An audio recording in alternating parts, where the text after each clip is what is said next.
আসসালামু আলাইকুম। আজকে রুই মাছ দিয়ে ফিশ ফিঙ্গার করব। এজন্য চুলায় একটা হাঁড়িতে আমি বেশ কিছুটা পানি দিয়ে তাতে হাফ টেবিল চামচের মতো লবণ আর হাফ টেবিল চামচের মতো হলুদ গুঁড়ো দিলাম। পানিটা যখন ফুটে উঠলো তখন এখানে আমি 6 পিস রুই মাছ দিয়ে দিচ্ছি। মাছটা আমি ঢেকে দিব না, তাতে মাছটা সেদ্ধ হতে হতে পানিটা পুরোপুরি শুকিয়ে যাবে।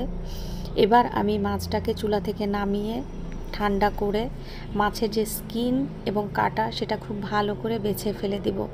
আর মাছের স্কিনটা কিন্তু অবশ্যই ফেলে দিতে হবে, আর মাছটাকে খুব ভালো করে কাটা বেছে নিতে হবে। এবার মাছটা রেডি করে একপাশে রেখে আমি চুলায় একটা হাঁড়ি বসিয়ে তাতে হাঁড়িতে আমি 1 টেবিল চামচ তেল দিয়ে দিলাম।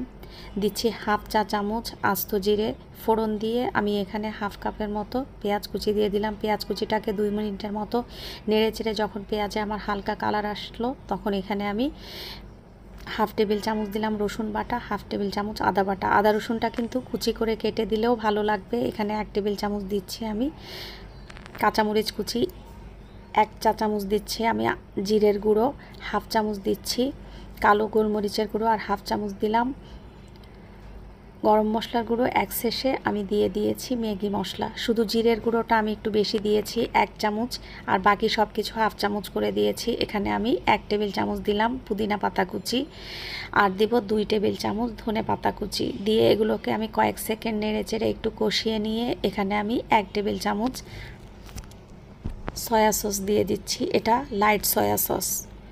তারপর কয়েক সেকেন্ড নেড়ে চেড়ে আমি এখানে যে মাছটা কাটা বেছে রেখে দিয়েছিলাম সেই মাছটা দিয়ে দিচ্ছি। দিয়ে মাছটাকে খুব ভালো করে মশলার সাথে নেড়ে চেড়ে কষিয়ে নিব।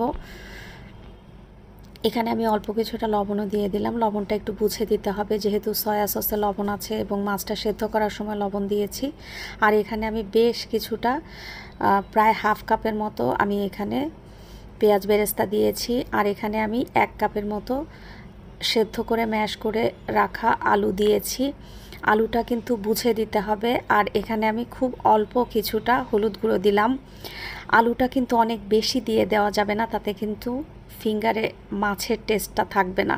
এজন্য মাছের অর্ধেক আলু দিতে হবে। আমার এখানে 2 কাপ মাছের জন্য আমি 1 কাপ আলু দিয়েছি আলু সেদ্ধ। আর এখানে আমি 4 চা চামচের মতো দিয়ে দিলাম টমেটো সস। টমেটো সসটা কিন্তু চাইলে আপনারা স্কিপও করতে পারেন, তবে আমার কাছে এর টেস্টটা ভালো লাগে এই জন্য দিয়েছি। এখানে আমি 1 চা চামচের মতো চিলি ফ্লেক্স দিয়ে দিলাম।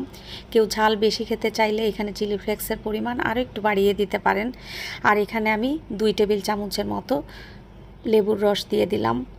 ফাইনালি লেবুর রসটা দিব একদম চুলা থেকে নামানোর আগ মুহূর্তে দিয়ে এখন নেড়ে চেড়ে আমার মিশ্রণটা চুলা থেকে নামিয়ে নিলাম। মিশ্রণটা তৈরি হয়ে গেছে, কিছুটা ঠান্ডা হয়ে যাক। এদিকে আমি 3 পিস ফ্রেশ পাউরুটি নিয়েছি। পাউরুটির ধারগুলো কিন্তু চাইলে ফেলে দেওয়া যাবে অথবা সাথে দিয়েও দেওয়া যাবে। আমি হাত দিয়ে ছিঁড়ে টুকরো করে এই মাছের মিশ্রণের সাথে মিশিয়ে নিচ্ছি। আপনারা চাইলে গ্রাইন্ডারে কিন্তু এটা গুঁড়ো করেও মাছের মিশ্রণে মিশিয়ে দিতে পারেন, এটা বাইন্ডিংয়ের কাজ করবে।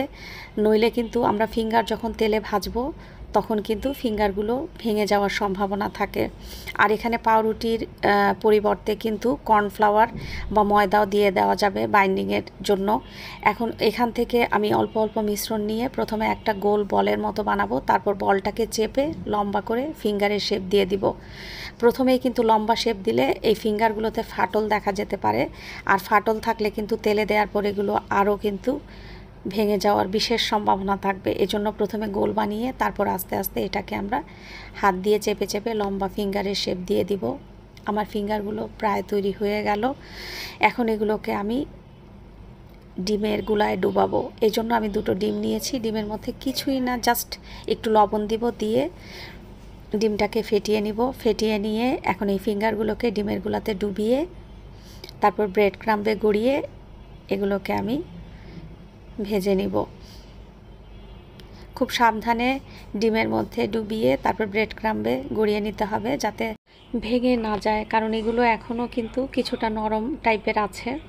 এজন্য আলতো হাতে এই কাজটা করতে হবে। আর এভাবে ব্রেড ক্রাম্বে গড়িয়ে এই অবস্থায় কিন্তু এগুলোকে ডিপ ফ্রিজে সংরক্ষণ করে 1 থেকে 2 সপ্তাহ অনায়াসে খাওয়া যেতে পারে।